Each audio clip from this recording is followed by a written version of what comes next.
Olá, eu sou o professor André Luiz Santa Cruz Ramos, doutorando em Direito Empresarial pela PUC de São Paulo, e estarei com vocês aqui no programa Saber Direito, falando sobre temas atuais de direito empresarial. Nessa aula, falaremos especificamente sobre a teoria geral dos contratos empresariais. Quero destacar aqui a presença dos alunos Tadeu, Thalita e Jason. Sejam muito bem-vindos mais uma vez. E lembrar a todos que dúvidas sobre o conteúdo das aulas podem ser enviadas para o e-mail saberdireito@stf.jus.br. Lembrando que você, ao enviar uma dúvida para esse e-mail, tem que lembrar de identificar o tema do curso e o professor, ok? Lembrando também que na última aula nós falamos sobre a EIRELI, a Empresa Individual de Responsabilidade Limitada. E na primeira aula falamos sobre princípios do direito empresarial, ok? Então, vamos passar a nossa aula de hoje sobre teoria geral dos contratos empresariais. Quando a gente vai falar de teoria geral dos contratos empresariais, a primeira coisa que a gente tem que fazer, a primeira preocupação que a gente tem que ter é de estabelecer qual o objeto do nosso estudo. Se vamos falar sobre a teoria geral dos contratos empresariais, então precisamos definir inicialmente o que são contratos empresariais. Por quê?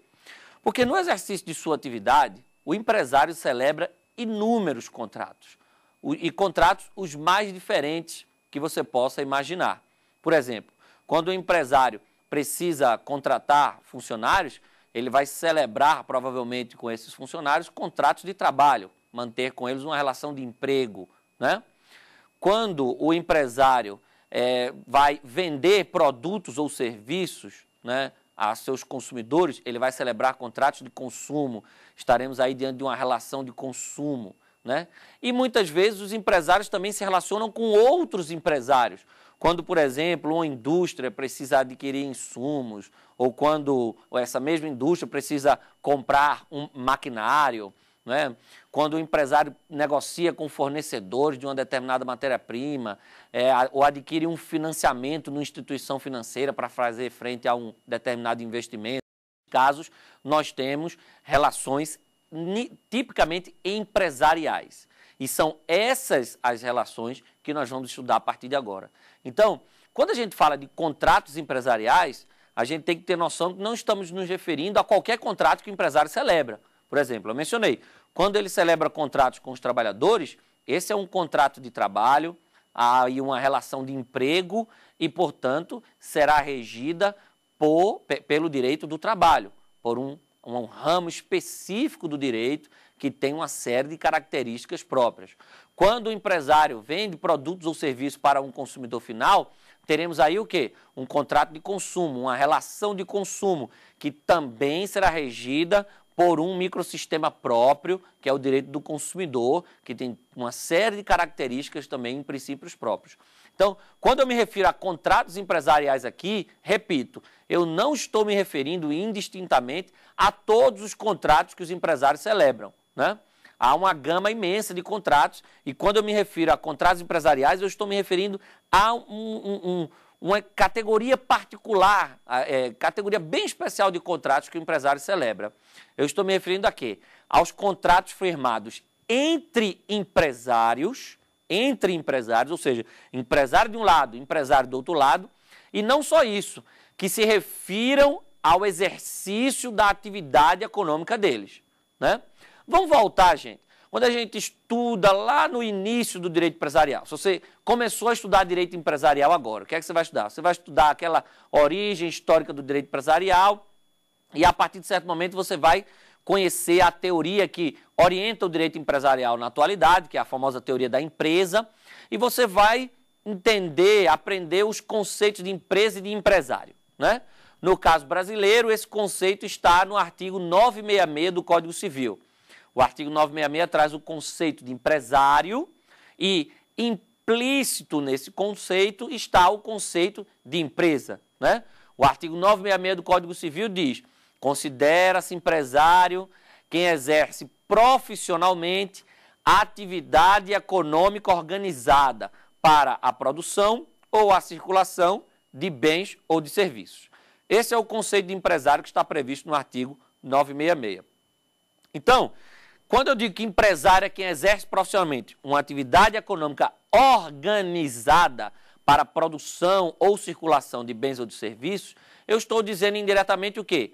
Que empresário é quem exerce profissionalmente empresa, porque sabemos que o conceito de empresa é justamente esse. Empresa é uma atividade econômica, ou seja, visa ao lucro, e é uma atividade econômica organizada. O que significa essa expressão organizada? Significa que empresa é uma atividade em que são organizados, em que são articulados os diversos fatores de produção.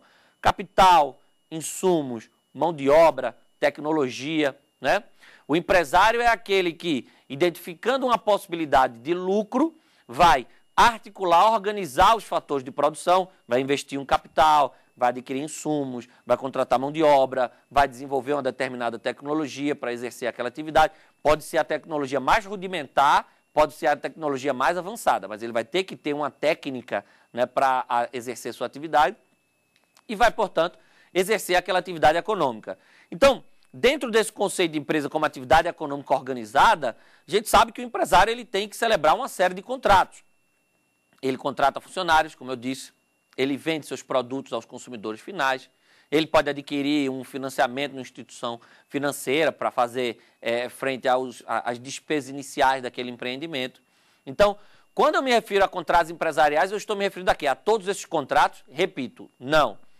Eu estou me referindo apenas aos contratos firmados entre empresários e que tenham por objeto o exercício da atividade econômica deles. Então, eu não estou me referindo aos contratos que o empresário celebra com seus consumidores, esses não são contratos empresariais e a eles, portanto, não vão ser aplicadas as regras dessa teoria geral que eu vou estabelecer agora. Eu não estou me referindo aos contratos de trabalho que o empresário firma com seus funcionários, porque esses não são contratos empresariais e, portanto, a eles não vão ser aplicadas as regras e princípios dessa teoria geral que eu vou tratar agora. Eu estou me referindo a contratos entre empresários que digam respeito ao exercício da atividade econômica deles, ok? Então, se um determinado empresário celebra com outro empresário um contrato, por exemplo, para aquisição de insumos para a sua atividade, ou se um determinado empresário resolve ser franqueador da sua atividade e celebra contratos de franquia com outro empresário, ou resolve ter um representante comercial na outra área, todos aqueles contratos são firmados entre empresários e cujo objeto diga respeito ao exercício da atividade deles, são contratos empresariais. Por que é importante eu destacar esse conceito logo inicialmente? Porque, gente, é justamente em função dessa peculiaridade, dessa particularidade de serem contratos firmados entre empresários e que dizem respeito especificamente ao exercício da atividade deles, que eu vou precisar elaborar toda uma teoria geral para esses contratos. E essa teoria geral ela vai ter a principal preocupação de quê? De diferenciar esses contratos desses outros contratos que eu mencionei, contratos de consumo, contratos de trabalho, contratos cíveis de uma forma geral. Por quê? Porque toda a teoria contratual hoje, a teoria contratual moderna, ela está assentada em princípios, em uma principiologia que não é adequada aos contratos empresariais, né? Nós vivemos hoje, no que se refere à teoria contratual, né, um período em que se defende muito a ideia de que as relações contratuais são assimétricas, né, que são desequilibradas e que o Estado, portanto, tem que intervir nessas relações contratuais para proteger a parte mais fraca da relação contratual. Então, isso tudo gera uma mitigação de princípios contratuais clássicos, como a autonomia da vontade ou autonomia privada, como preferem alguns, o princípio da força obrigatória dos contratos, né? Então, toda essa nova teoria contratual, que é muito alardeada pelos consumeristas, é muito alardeada pelos autores de direito do trabalho, até mesmo pelos civilistas, ela não é muito adequada aos contratos empresariais. E é justamente isso que nós vamos tentar mostrar para vocês a partir de agora.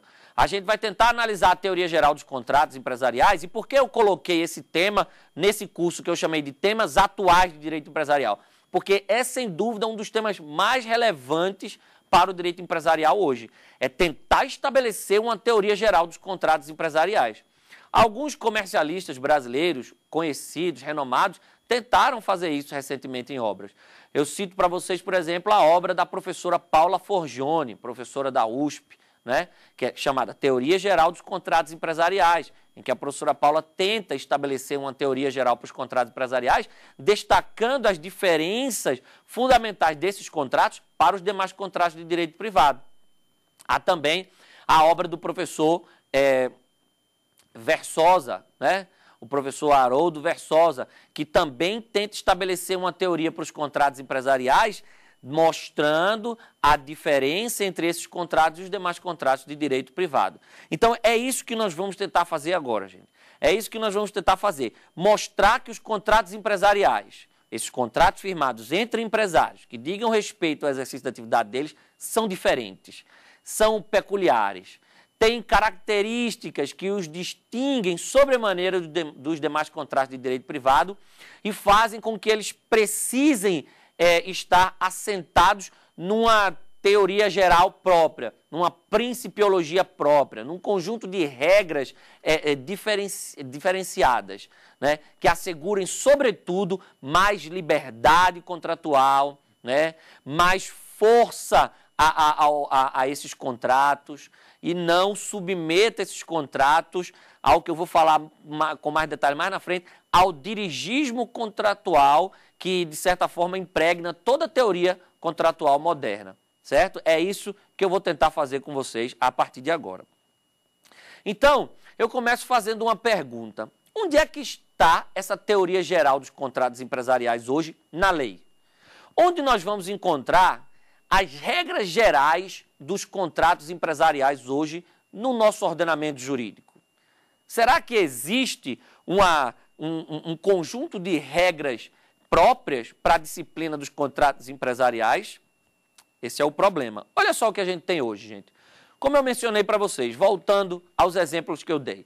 Quando o empresário contrata funcionários, ele celebra contrato de trabalho. Vai se firmar aí uma relação de emprego, né?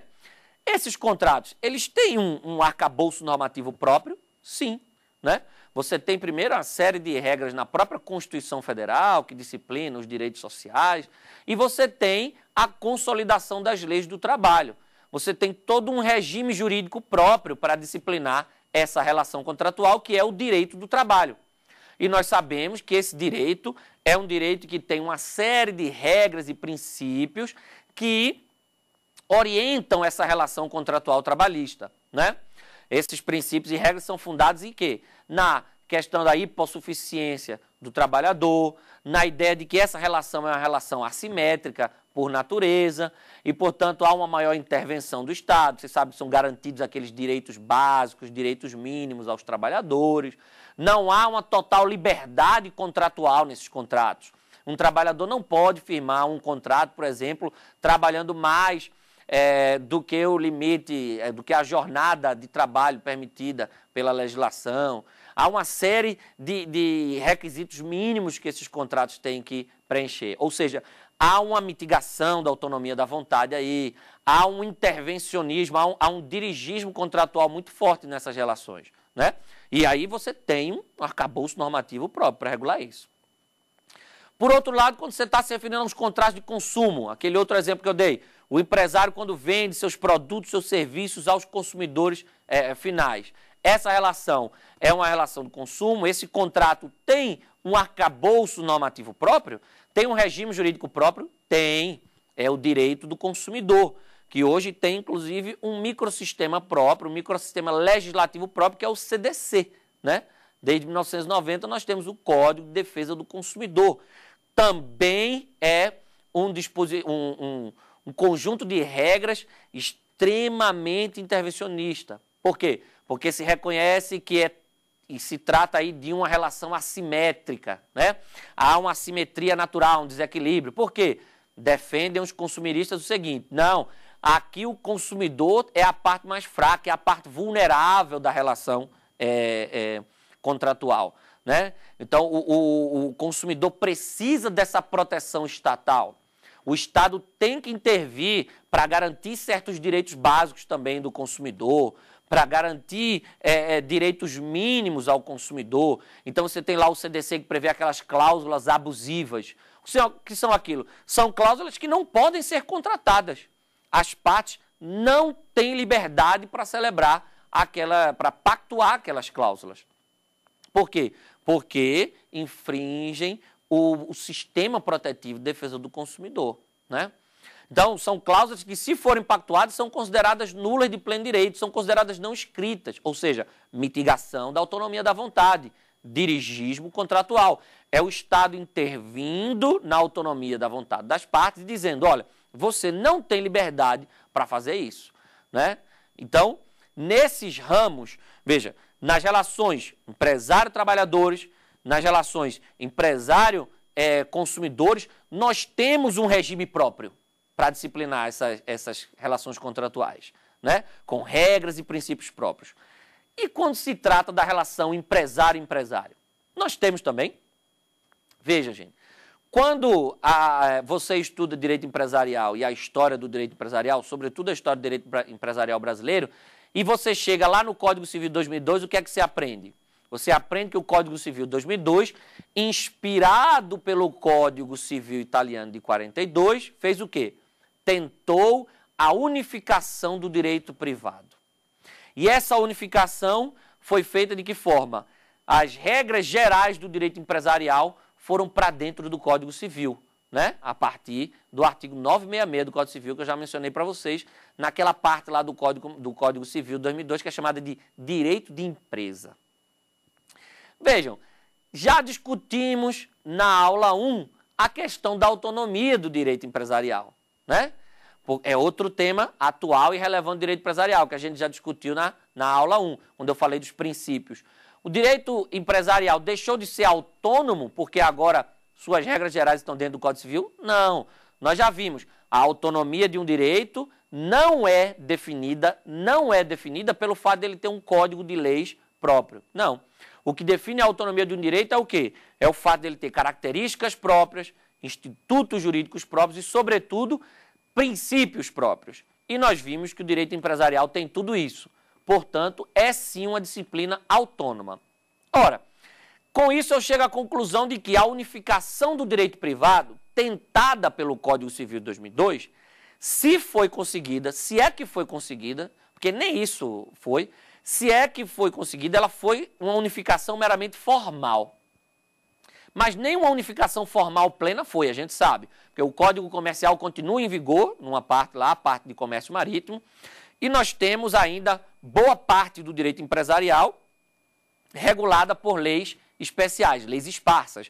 Nós temos a Lei 11.101 de 2005, que é a Lei de Falência, temos a Lei 6404 de 76, que é a Lei de Sociedades Anônimas, temos a Lei 8.934 de 94, que é a Lei de Registro de Empresas, temos a Lei Complementar 123 de 2006, que é a Lei Geral das Micro e Pequenas Empresas, temos a Lei Uniforme de Genebra, né, que é uma lei que traz regras e princípios básicos para os títulos de crédito. Ou seja, o direito empresarial, embora tenha uma parte dele hoje dentro do Código Civil, ele mantém sua autonomia como disciplina, como ramo da árvore jurídica, por ter características próprias, institutos próprios e princípios próprios. E a unificação a unificação nem formal totalmente foi, porque uma parte do direito empresarial está dentro do Código Civil, mas boa parte não está. Só que tem uma parte que acabou gerando uma unificação mais forte mesmo, que foi a parte de contratos. Hoje, os contratos empresariais, eles têm suas regras gerais lá no Código Civil. Contratos cíveis e contratos empresariais, atualmente, se submetem às mesmas regras gerais, que são as regras que estão lá no Código Civil, né? Artigo 421, artigo 422, em diante, né? Isso gera um problema muito sério. Qual é o problema? É que tudo aquilo que eu falei para vocês agora há pouco, sobre a nova teoria contratual, sobre essa ideia hoje dos contratualistas de que o Estado precisa intervir nas relações contratuais, que nós vivemos num mundo de desigualdades e que essas desigualdades são transpostas para o mundo jurídico, sobretudo nas relações contratuais, e que se o Estado não intervém de forma mais forte nesses contratos, a parte contratual mais forte vai sobrepujar a parte contratual mais fraca. Tudo isso que essa teoria contratual nova defende foi, de certa forma, incorporado pelo Código Civil de 2002. Então, você veja, nós temos um Código Civil de 2002 que rompeu com a tradição liberal clássica do Código Civil de 16, né? Você vê muitos autores até falarem de forma pejorativa do Código Civil de 16. Eu sou muitas vezes criticado por ter uma postura muito liberal em relação ao direito e à economia. Mas às vezes eu me impressiono, eu não ligo para as críticas, não. As críticas são salutares, cada um tem sua visão do direito, da economia, e hoje há uma simbiose muito grande entre essas áreas. Mas eu fico às vezes chocado com como se referem de forma pejorativa ao Código de 1916 e à ideologia liberal clássica que impregnava aquele diploma legislativo, né? Falam às vezes até com raiva, tudo, né? E é meio estranho. Mas o que é que acontece? O Código Civil rompeu com essa tradição liberal clássica do Código 16, que é chamado o Código Individualista, o Código do liberalismo clássico e tal, e trouxe essa visão mais intervencionista na área contratual, né? Você vê que o Código, ao garantir, por exemplo, o princípio da autonomia da vontade, diz lá, a liberdade de contratar, né, será exercida em razão e nos limites da função social do contrato, trouxe essa ideia de função social para a teoria contratual. Ou seja, o Código Civil de 2002 é um código que está em harmonia com essa nova teoria contratual, né, com a posição majoritária, é preciso dizer, eu sempre faço questão de dizer quando o meu posicionamento é minoritário. O novo Código Civil está de acordo com essa posição, com essa nova teoria contratual, de que o Estado realmente precisa intervir nos contratos, de que é preciso haver um dirigismo contratual, de que as relações contratuais hoje são assimétricas e o Estado precisa atuar para tentar um equilíbrio maior nas relações contratuais, etc. Isso tudo gera mitigação do princípio da autonomia da vontade, mitigação do princípio da força obrigatória dos contratos. Mas o que é que eu estava falando antes? Essa nova teoria contratual, ela não é adequada aos contratos empresariais. Por quê? Porque a base do dirigismo contratual, o fundamento de toda essa nova teoria contratual, que defende o dirigismo contratual, qual é? É a ideia de assimetria contratual, né? Os contratos são assimétricos.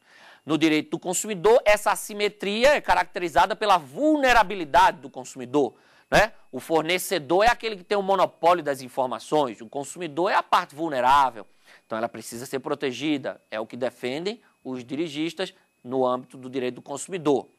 No direito do trabalho, o que é que eles vão dizer? Não, o trabalhador é uma parte hipossuficiente, né? Também é a parte mais fraca da relação contratual. Eu preciso atuar para proteger. Há uma assimetria nessa relação contratual. Então, eu preciso atuar para equilibrar essa relação, né?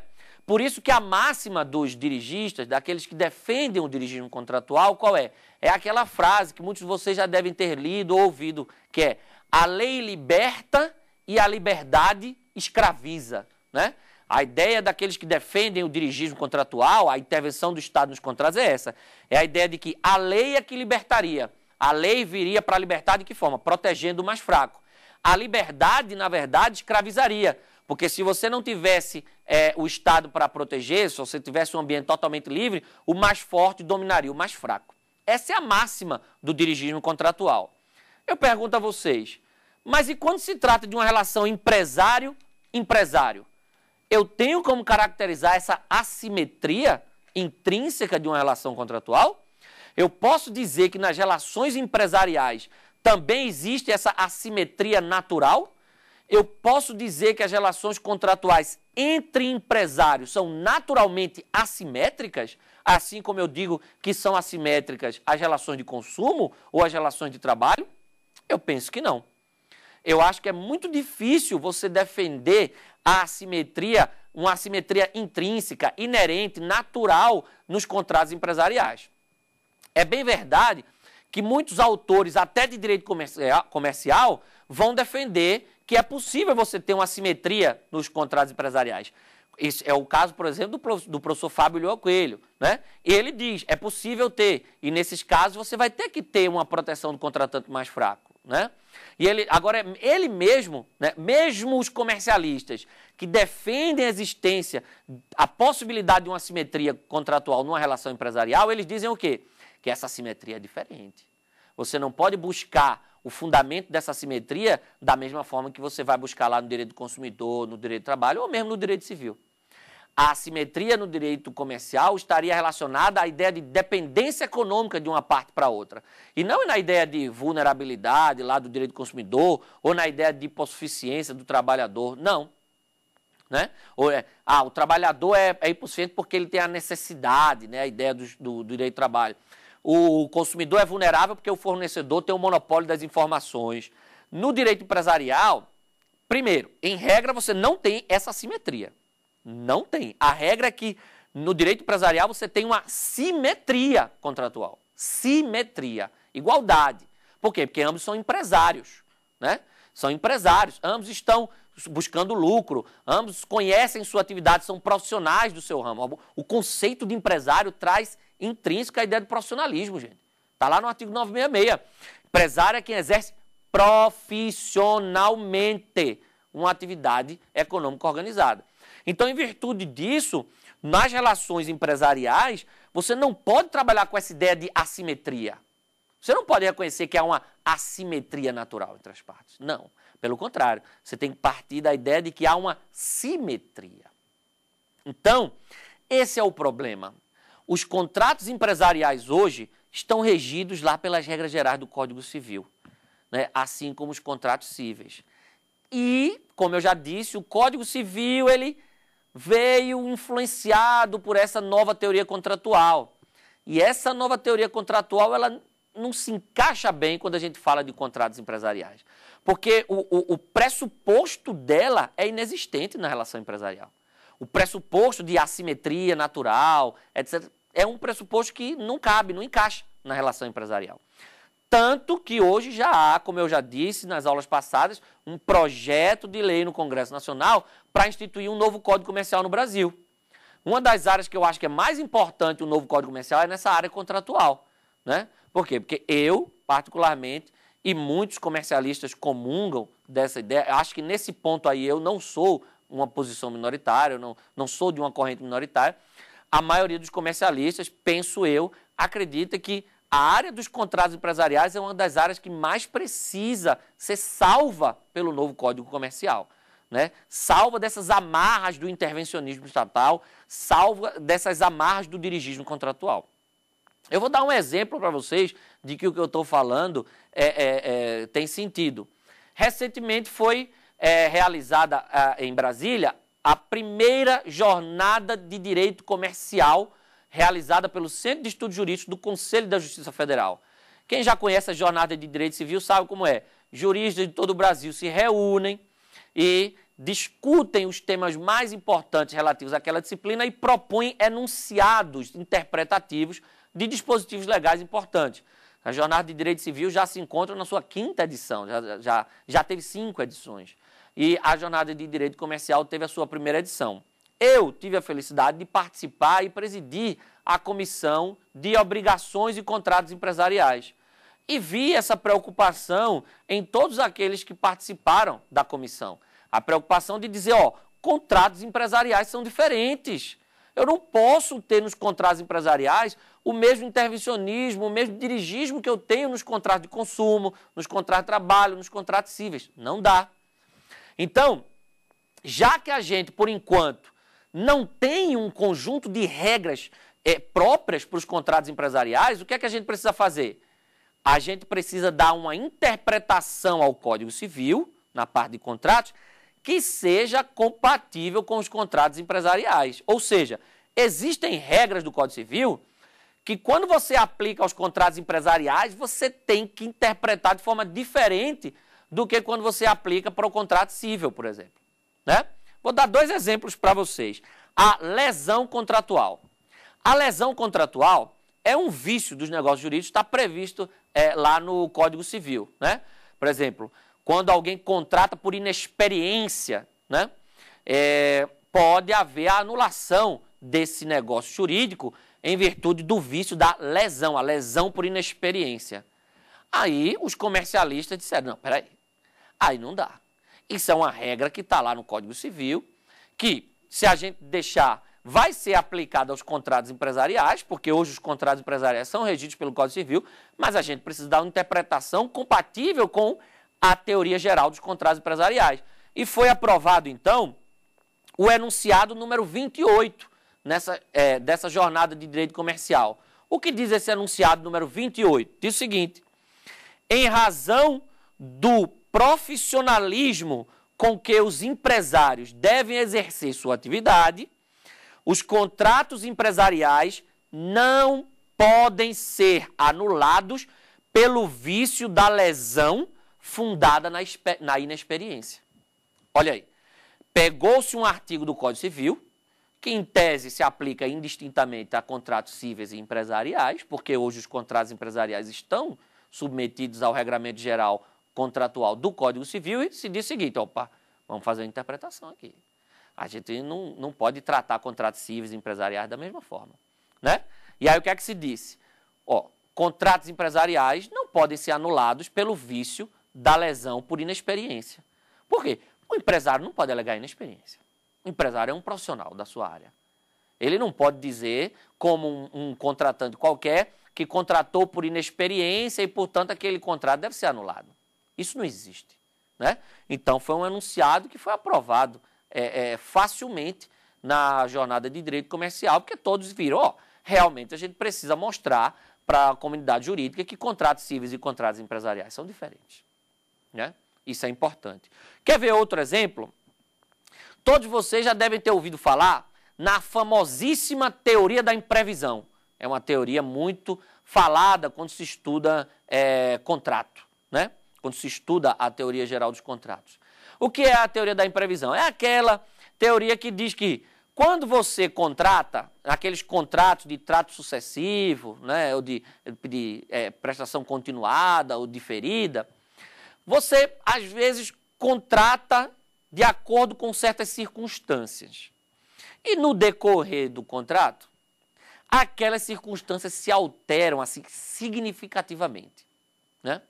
Acontecem coisas extraordinárias, imprevisíveis, você não tinha como prever antes, e essas coisas extraordinárias e imprevisíveis que acontecem trazem uma alteração substancial no contrato, tornando, por exemplo, a prestação de uma das partes muito onerosa, com uma vantagem muito grande para outra parte e um prejuízo muito grande para uma das partes. O que é que diz a teoria da imprevisão? Diz que, nesses casos, você pode revisar o contrato ou até mesmo resolver o contrato, né?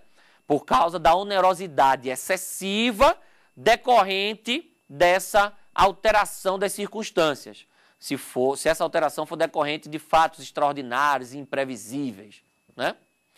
Pois bem, essa teoria da imprevisão está lá prevista no Código Civil, artigo 477, 478, né?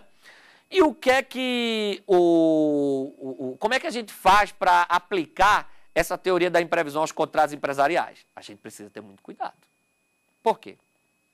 Porque certas coisas, certos acontecimentos, eles não podem ser considerados extraordinários e imprevisíveis para o empresário. Em certos tipos de contratos empresariais, a variação das circunstâncias é natural. Ela deve ser esperada. E existem nos contratos empresariais até mecanismos para você se defender quanto a essa oscilação muito grande das circunstâncias que deram origem à contratação. Então, pensando nisso, o que é que aconteceu também nessa jornada de direito comercial? Foi aprovado um outro enunciado dizendo, pera lá, quando se tratar de contrato empresarial, Eu não vou aplicar a teoria da imprevisão assim, não. Como eu aplico no direito do consumidor, como eu aplico no direito civil. Não, não, não. Nos contratos empresariais eu tenho que ter um pé no freio aí, né? Olha só o que é que se diz no enunciado número 25 da Jornada de Direito Comercial. A revisão do contrato por onerosidade excessiva, fundada no Código Civil, deve levar em conta a natureza do objeto do contrato, ou seja, se é um contrato empresarial ou não. Nas relações empresariais, deve-se presumir a sofisticação dos contratantes, ou seja, que são contratantes que conhecem a área em que atuam, que são assessorados por bons advogados, que sabem os riscos que aquela contratação tem, e observar a alocação de riscos por eles acordada. Ou seja, esse enunciado é muito bom, gente. Ele diz, olha, quando se tratar de contratos empresariais, gente, a teoria da imprevisão é muito difícil você encontrar brechas para aplicá-la. Por quê? Porque você tem que levar em consideração a sofisticação dos contratantes. Certas coisas são imprevisíveis para o homem comum, mas para o empresário não podem ser. Pense, sobretudo, no empresário que atua numa área que tem, por natureza, um empresário que atua no âmbito de venda de commodities, que tem cotação em bolsa e tal, né? Ou um empresário que atua no agronegócio, por exemplo, com venda de safra, né?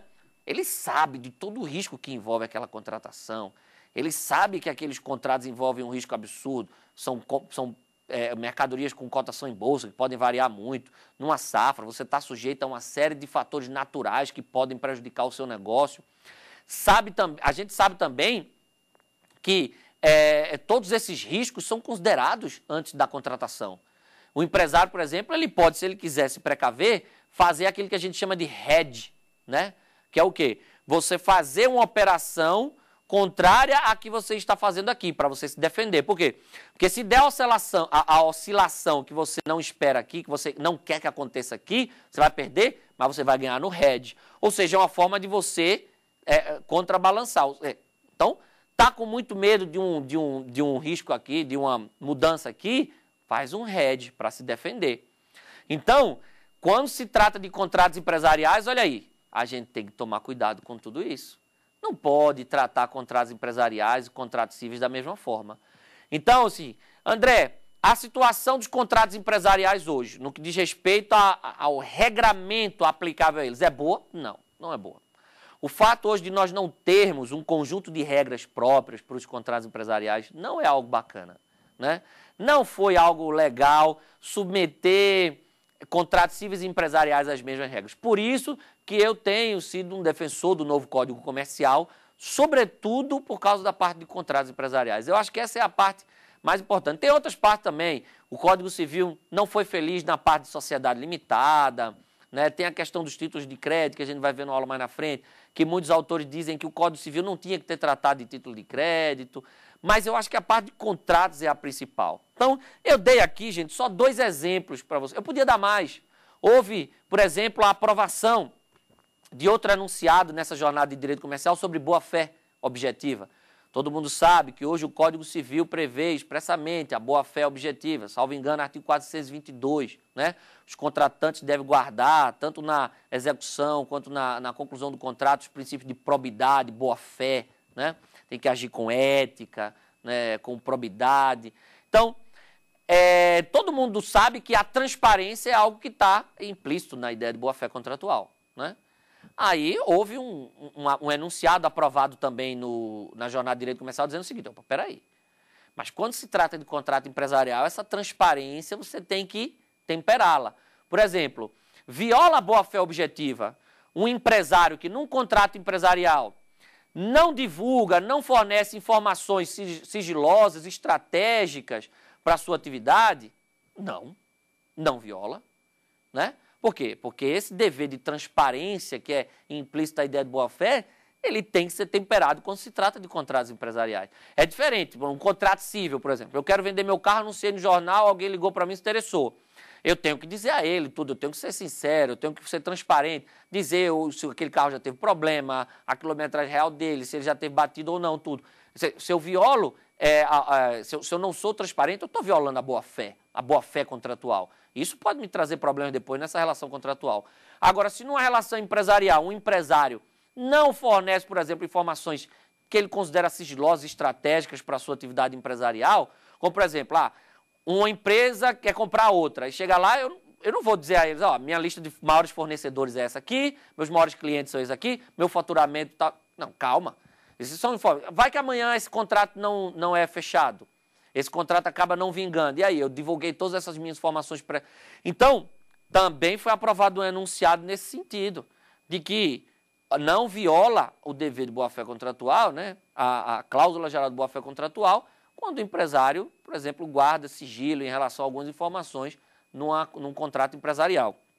Então, gente, o que eu quis deixar claro para vocês aqui é, o Código Civil hoje tem as regras gerais sobre contratos empresariais? Tem.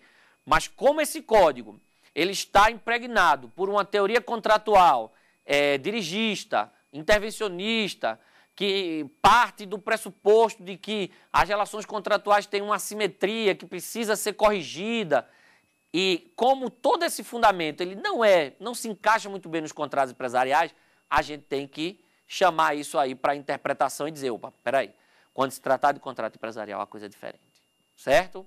Isso é muito importante.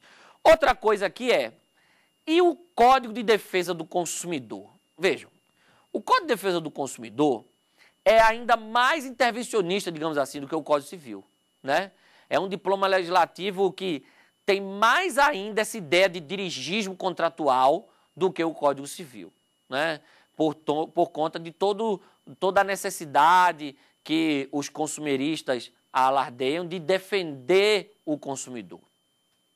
Pois bem, então, diante disso, já que é perigoso aplicar o Código Civil aos contratos empresariais, seria salutar aplicar o CDC a contratos empresariais? É claro que não, mas, acreditem, algumas vezes os nossos tribunais têm admitido a aplicação do CDC a contratos empresariais. Vamos lá, essa questão é meio complexa. A regra geral é que o CDC não se aplica a contratos empresariais. Isso é óbvio por quê?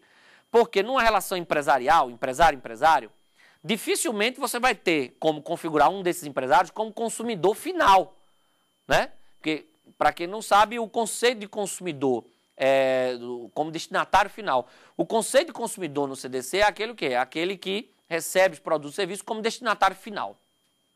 Numa relação empresarial, empresário-empresário, é muito difícil isso acontecer. Por quê? Porque o empresário que está recebendo aqueles bens ou serviços está sempre recolocando aqueles bens ou serviços na cadeia de produção, na sua cadeia de produção, na cadeia de consumo. Ou seja, ele não recebe aquele produto ou serviço como destinatário final. Então, ele não se enquadraria na própria definição do consumidor do CDC e, portanto, as relações empresariais não teriam como ser regidas pelo Código de Defesa do Consumidor. Essa é a regra geral, né? Essa é a regra geral, inclusive, a que você encontra em muitos julgados do STJ. Dizem o seguinte, quando o empresário contrata algo e recoloca aquele produto ou serviço na sua atividade empresarial, quando ele recebe como mero intermediário e não como destinatário final, não tem como aplicar o CDC aí, certo? Inclusive, foi nesse sentido também que foi editado um outro enunciado dessa jornada de direito comercial que eu estou mencionando para vocês. É o enunciado 20. O enunciado 20 disse assim: não se aplica o Código de Defesa do Consumidor aos contratos celebrados entre empresários em que um dos contratantes tenha por objetivo suprir-se de insumos para a sua atividade de produção, comércio ou prestação de serviço. Ou seja, se ele adquire aquele produto e o recoloca na sua atividade, não há como aplicar o CDC aí. Por quê? Porque não há como você qualificá-lo como destinatário final. Se não há como qualificá-lo como destinatário final, não há como haver relação de consumo. Mas, embora essa seja a regra geral, existem situações excepcionais em que os nossos tribunais aplicam o CDC a contratos empresariais, né? São basicamente, eu tentei identificar aqui para vocês duas situações, né? Você pode ter uma nuance ou outra, mas tentando simplificar, que esse é o objetivo, é tentar levar o conhecimento para vocês da forma mais simplificada possível, são basicamente duas situações. A primeira delas é a seguinte: quando uma das partes, ainda que seja um empresário, pode ser um empresário individual, uma sociedade empresária, assuma a condição de destinatário final econômico do produto ou serviço. Porque, às vezes, o que acontece? O produto ou serviço, ele é recebido pelo empresário, naquele contrato empresarial, e esse empresário ele não recebe aquele produto como destinatário final real do bem, né? Não há uma destinação final, digamos, fática daquele produto ou serviço. Mas há uma destinação final, como os tribunais dizem, econômica daquele produto ou serviço. Então, nesses casos, ainda que seja uma relação empresarial, ainda que seja um empresário que está adquirindo aquele produto ou serviço, se ele aparecer como destinatário final econômico, né, não destinatário final real, fático, mas destinatário final econômico do produto ou serviço, se aplicaria o CDC. Essa é a primeira mitigação, né, e que se abre a brecha para aplicar o CDC a relações empresariais. E o segundo caso eu acho mais grave ainda, né, que é o seguinte: aplica-se o CDC excepcionalmente, ainda que nenhuma das partes seja destinatária final do produto ou serviço, mas desde que essa parte ostente vulnerabilidade técnica, econômica ou jurídica em relação à outra. Olha a brecha que se abre. Porque o que seria essa vulnerabilidade técnica, econômica ou jurídica? Seria, por exemplo, o fato de ser uma microempresa contratando com uma grande empresa? Isso é muito perigoso, gente. Como eu disse a vocês, mesmo os comercialistas que defendem a possibilidade de uma assimetria contratual num contrato empresarial, eu sou muito reticente quanto a essa possibilidade. Mas mesmo os comercialistas que admitem isso, eles dizem, essa assimetria é diferente. Não dá para a gente buscar essa assimetria na vulnerabilidade do direito do consumidor, na hipossuficiência do direito do trabalho. Não dá. É uma vulnerabilidade que diz respeito à existência de uma dependência econômica. E eles tendem a identificar essa assimetria naqueles chamados contratos de colaboração. Franquia, representação, concessão. Muitos comercialistas entendem que nesses contratos, como há uma relação de dependência econômica, um dos empresários tem que organizar sua atividade em função de diretrizes traçadas pelos outros, aí haveria uma assimetria. Mas não dá para buscar essa assimetria nos conceitos de direito do consumidor, do direito do trabalho. Então, o STJ entende que se aplica o CDC a uma das partes, mesmo ela sendo empresário, quando ela for destinatária final econômico do bem, e isso aí vocês podem encontrar no recurso especial 10.25.472, recurso especial 10.25.472, essa ideia, e no agravo regimental, no agravo 13.16.667, né, agravo 13.16.667, você vai encontrar aquela outra tese que diz assim, ó, mesmo que o empresário não seja destinatário final econômico do bem, se ele tiver vulnerabilidade técnica, econômica ou jurídica, eu vou aplicar o CDC. Gente, eu acho temerária essa interpretação, acho muito perigoso você aplicar CDC à relação empresarial. É um diploma legislativo que não combina de jeito nenhum com os contratos empresariais, mas eu preciso passar a vocês o entendimento que é aplicado pelos tribunais. Então, finalmente, para a gente terminar, o que é que a gente tem? Dirigismo contratual. Deve haver ou não deve haver nos contratos empresariais? Não.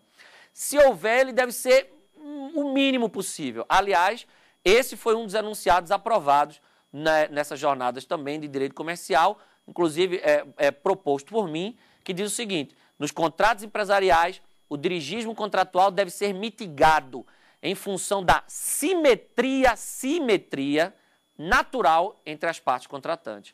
E eu cito para vocês um recurso especial do STJ, julgado recentemente, que vai nessa linha. É o recurso especial 936.741, que diz numa parte da emenda, diz assim, ó, contratos empresariais não devem ser tratados da mesma forma que contratos cíveis em geral ou contratos de consumo. Nestes, ou seja, nos contratos cíveis e de consumo, admite-se o dirigismo contratual. Naqueles, ou seja, nos contratos empresariais, devem prevalecer os princípios da autonomia da vontade e da força obrigatória das avenças. Então, eu queria perguntar se os alunos têm alguma dúvida sobre essa disciplina, sobre esse assunto, que eu possa sanar. Professor, os princípios gerais da boa-fé e da função social se aplicam aos contratos empresariais? Sim. Uma ótima pergunta, que é justamente dentro desse contexto. O Código Civil é hoje o diploma legislativo onde estão as regras gerais do Código Civil. E o Código Civil traz lá a cláusula geral da função social dos contratos. Tem aquela discussão se é cláusula geral, se é princípio, pouco importa. Se a função social dos contratos se aplica aos contratos empresariais e se a boa-fé objetiva se aplica aos contratos empresariais. Sim, inclusive um enunciado proposto pelo professor Flávio Tartucci, né, nesse sentido foi aprovado na jornada de direito comercial. Boa-fé objetiva e função social se aplicam aos contratos empresariais, mas com o devido temperamento, considerando-se as particularidades dos contratos empresariais. Eu dei o exemplo aqui da boa-fé. A boa-fé se aplica sim, mas não é porque o empresário, por exemplo, sonegou uma determinada informação, não é sonegou, mas guardou sigilo em relação a determinadas informações no contrato empresarial que eu vou entender que houve violação da boa-fé objetiva ali. Não.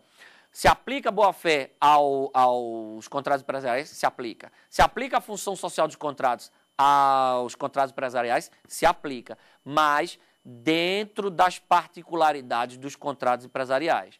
Foi, inclusive, aprovado também um enunciado nessa jornada sobre função social a contratos empresariais, que dizia o seguinte, os contratos empresariais cumprem sua função social quando não causarem prejuízos, né, a figuras externas ao contrato. Então, por exemplo, quando é que um contrato social um contrato empresarial descumpriria sua função social? Quando, por exemplo, violasse as regras de direito ambiental, né? Ou quando violasse as regras do direito concorrencial, né? Então, é toda aquela discussão sobre a eficácia interna da função social dos contratos da eficácia externa. Eu sei que os civilistas defendem essa eficácia interna da função social. Para o direito empresarial, pelo menos de acordo com o enunciado que foi aprovado na jornada de direito civil, ficou-se apenas com essa ideia de eficácia externa da função social dos contratos. Então, é outra diferença que você tem que tomar cuidado. Então, aplica-se sim, tanto a boa-fé objetiva quanto a função social se aplicam aos contratos empresariais, mas com os devidos temperamentos. Então, se você lê esses dois enunciados que eu mencionei, da boa-fé objetiva e da função social dos contratos, que foram aprovados na jornada de direito comercial, você vai entender a diferença. Você vai ver como, no âmbito do direito civil, a função social é vista de um jeito. No âmbito do direito empresarial, a função social dos contratos é vista de outro jeito, né? Mais alguma pergunta? Podem as partes de um contrato empresarial estabelecer no contrato parâmetros objetivos para a interpretação dos regimentos de aplicação da teoria da imprevisão?